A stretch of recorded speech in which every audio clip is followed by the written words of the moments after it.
Hello indie game fans, we are back to our regular programming this week with a big week of new releases, so let's begin with Crab God, an adorable underwater strategy game in which you are leading a colony of crabs, having to protect the egg of the next crab god, collecting food, fighting enemies and more, with your action in-game contributing to real-life conservation efforts as well, which is always nice to see.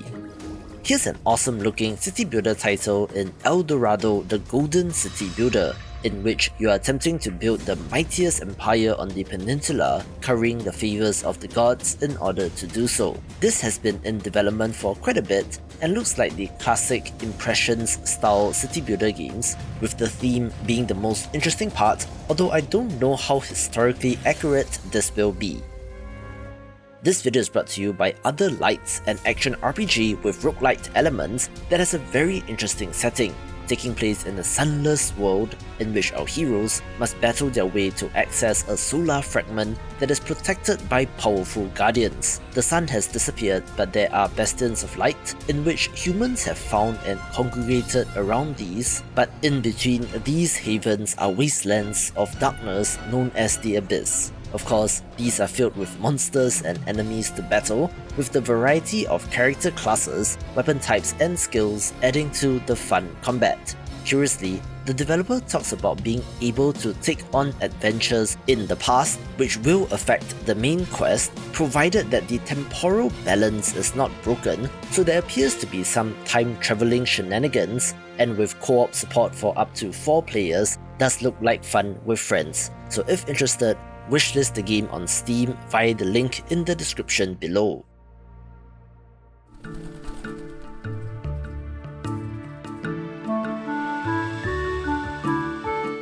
Here's a cozy little title that I've had my eye on for a little while. Well, as cozy as a game can be after the death of your character, but don't worry, you'll discover that your previous life has been but a simulation, and you awaken in the town of Everafter Falls, ready to take on new adventures.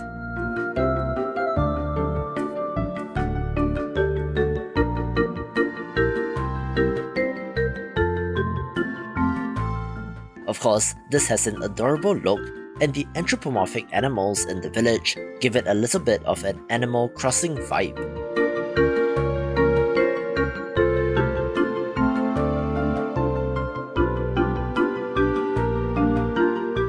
You have your expected farming sim elements like farming, fishing, crafting and more, but does also have a combat element as you delve into dungeons. There's a card-eating progression system which looks interesting, and otherwise looks to be another solid entry in the farming sim genre.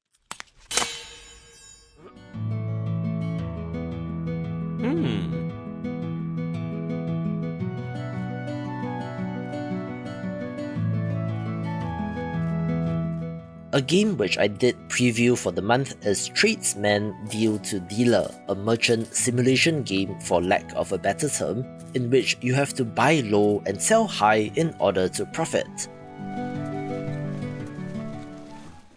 You do so by taking advantage of mispricings, for example, buying fish in a coastal town where it is plentiful and moving further inland to sell it, but of course, as a wealthy merchant, you will be the target of bandits. Luckily, you will be able to recruit mercenaries to help protect your wagon, with the game having classic turn-based combat and a fantastic pixel art look.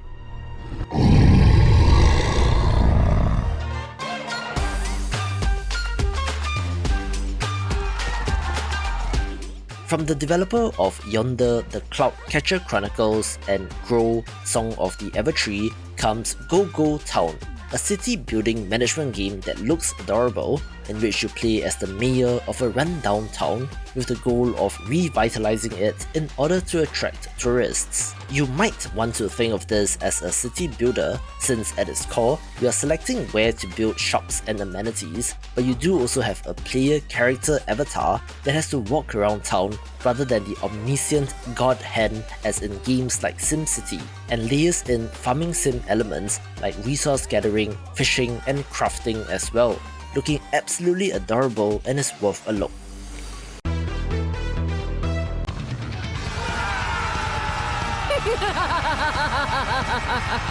What a beautiful day to be dead. But let's rewind to the start. Smaller games begin with Be My Horde, a vampire survivor style roguelite, but in which you play as a necromancer, using her minions to defeat the enemy, and is something different. The sound is enchanting. The scenery delights the senses. And the company possesses an irresistible charm. This is indeed a great day to die. For death is not a finale. It's just the beginning.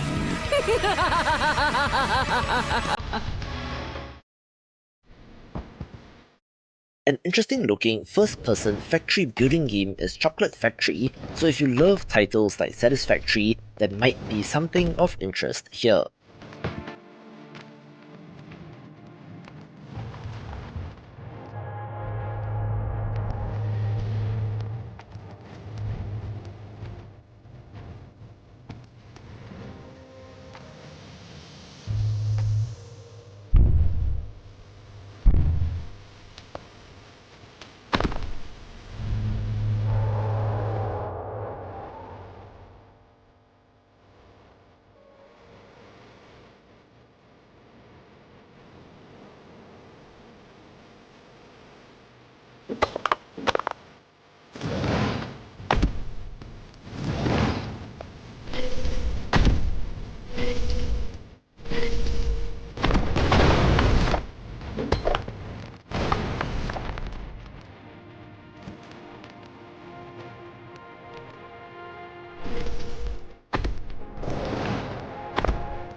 Love indie games? Sign up to my newsletter to get a weekly dose of what's hot, along with some news and of course, weekly game giveaways, so if interested, link is in the description below. We also have the Switch port of Dicefolk this week, a roguelite dice builder in which you are battling teams of chimeras and has been well received on PC so far.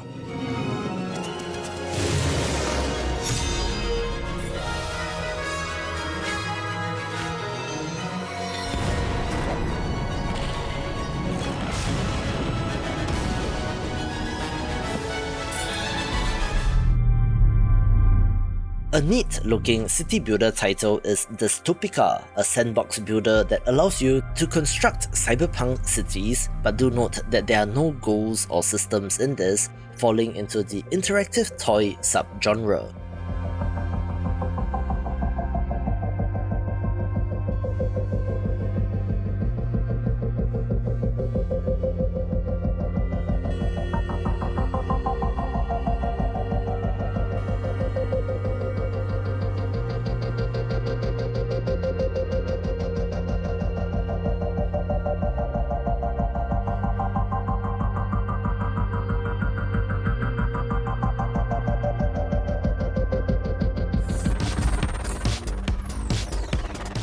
We also get the enhanced release of Echo Generation, subtitled Midnight Edition, coming to Steam for the first time after a bit of a weird release on consoles and the Windows Store for some reason, with new updates and features and that signature voxel art, which is gorgeous for this turn-based RPG.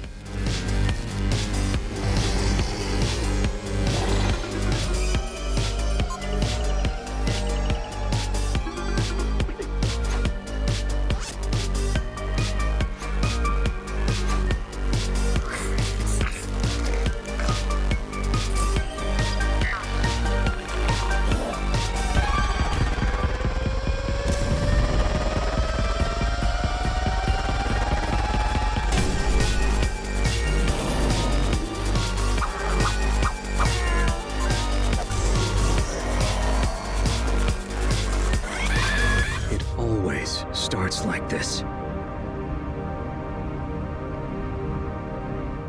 Strangers march through the winds of the apocalypse.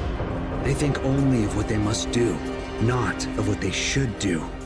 Here's a bleak-looking turn-based tactical RPG named Interregnum False Prophet, with the gameplay portion looking like XCOM, but has survival elements as you scavenge for resources and manage your caravan of party members, looking pretty brutal but intriguing.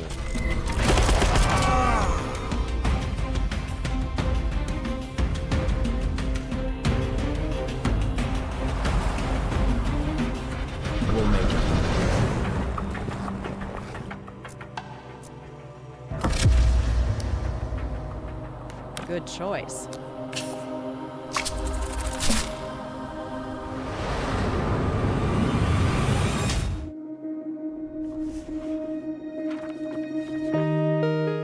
Here's a cute-looking exploration title named Into the Emberlands, in which you are finding and rescuing lost villagers and collecting resources to rebuild a safe haven, with no combat, although there is an antagonistic force in the miasma that covers the land.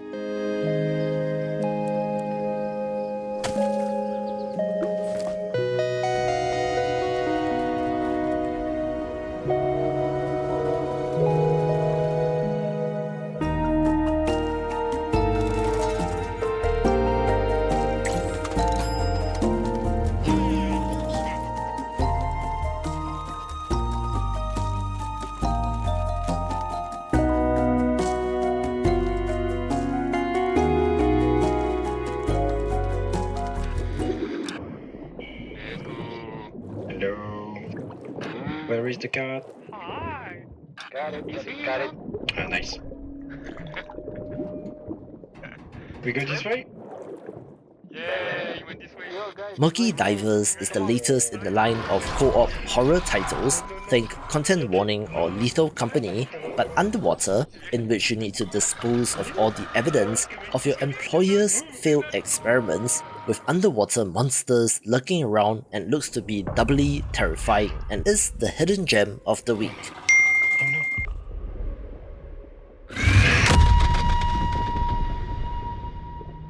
Guys. Guys.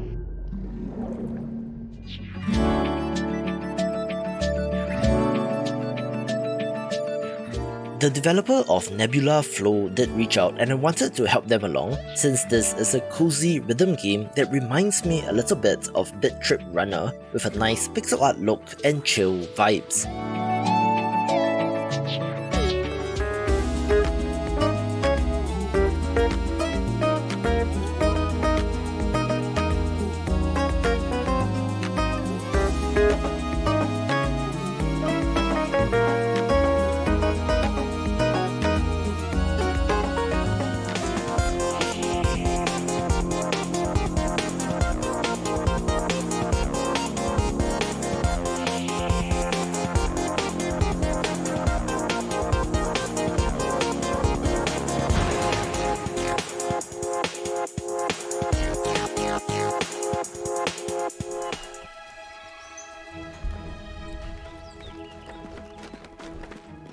For all intents and purposes, Pax Dei might be one of the biggest game releases of the week, but it is from a technically independent studio, although they did get funding, being a social sandbox MMO in a medieval fantasy world, and looks very ambitious, so let's see if they manage to carve out a little bit of that market for themselves.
Another city builder title of interest is Republic of Pirates, in which you are constructing a pirate utopia during the golden age of piracy and looks very well made.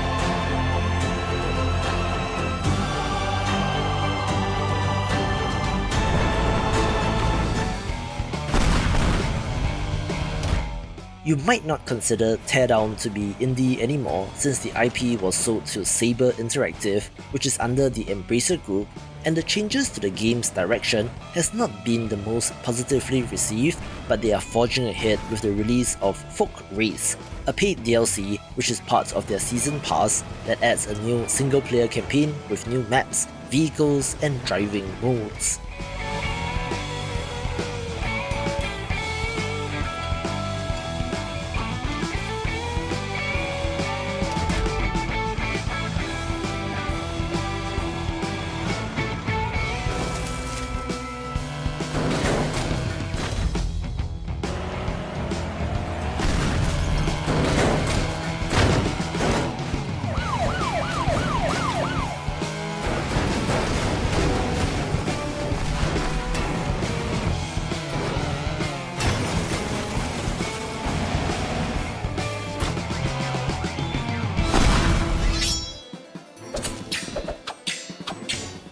I just talked about Thunder Ronin during the Steam Next Festival, and this Souls-like boss rush title releases this week, in which you and your opponents are able to tap upon elemental powers and it looks great.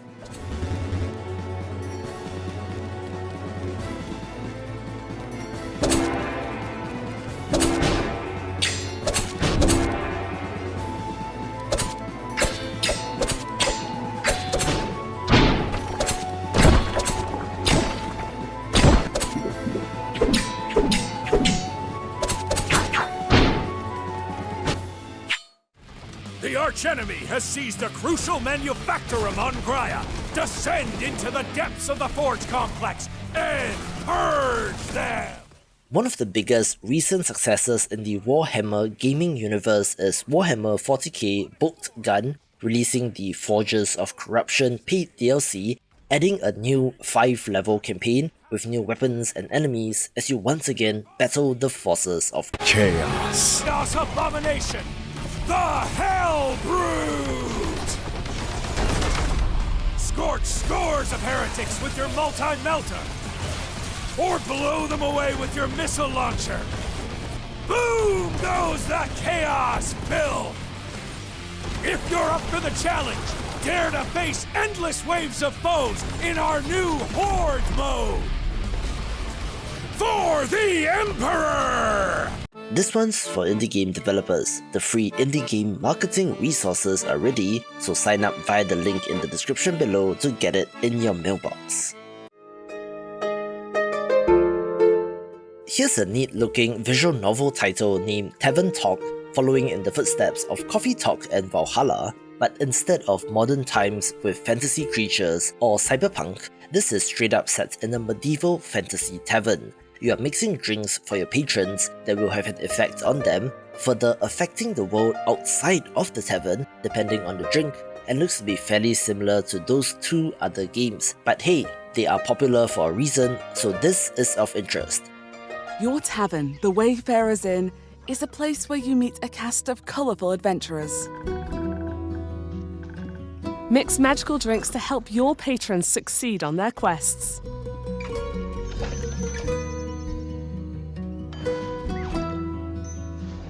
Listen to stories, gather rumours and forge them into new quests.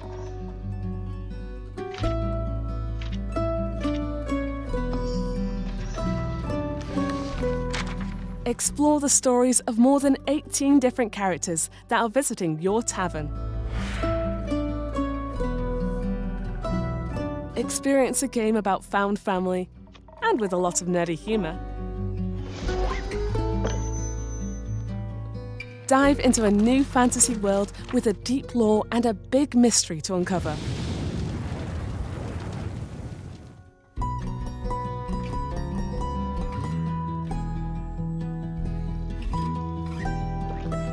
Don't forget to pet your dragon familiar. They're doing such an amazing job slapping up all your mistakes.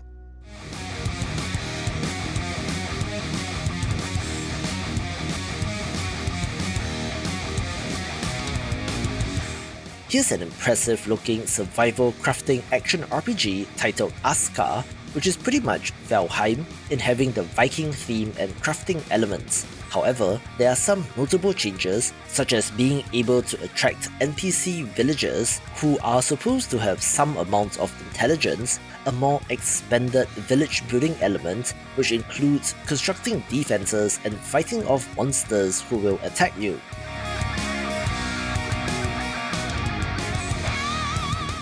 It does also have co-op support for up to 4 players, which is kind of expected for this genre right now, with one major difference being the visuals being more modern or high fidelity looking as compared to Valheim.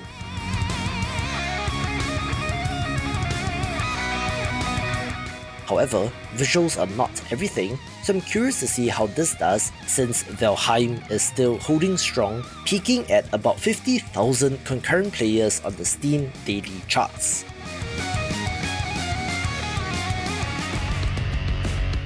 Speaking of survival crafting games, a game that has a similar feel is First Dwarf, but I believe this is an action RPG first, not so much focused on thirst and hunger, but in which gathering resources and crafting still plays a central role. It takes place on floating islands in the sky after a magical sundering of the world, where you play as the first dwarf sent to explore and gather precious resources for the sake of your own survival.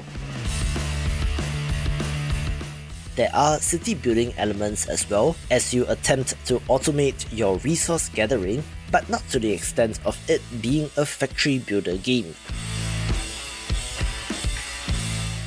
This was one of the most played demos during the most recent Steam Next Festival and should be a pretty great early access release. What is the Fithy? Crystal librarians say the Fithy is meteorological chaos. They say this in all the comfort of their city trees. In Old Makar, Fithy means obsession, torment, spiral. Another long in development title makes it to launch in Sandwalkers, a pixel art roguelite RPG that takes place in the post-apocalypse, in which you lead a caravan of heroes as they search for a safe place to plant a new tree city, all while searching for the knowledge to resurrect the mother tree.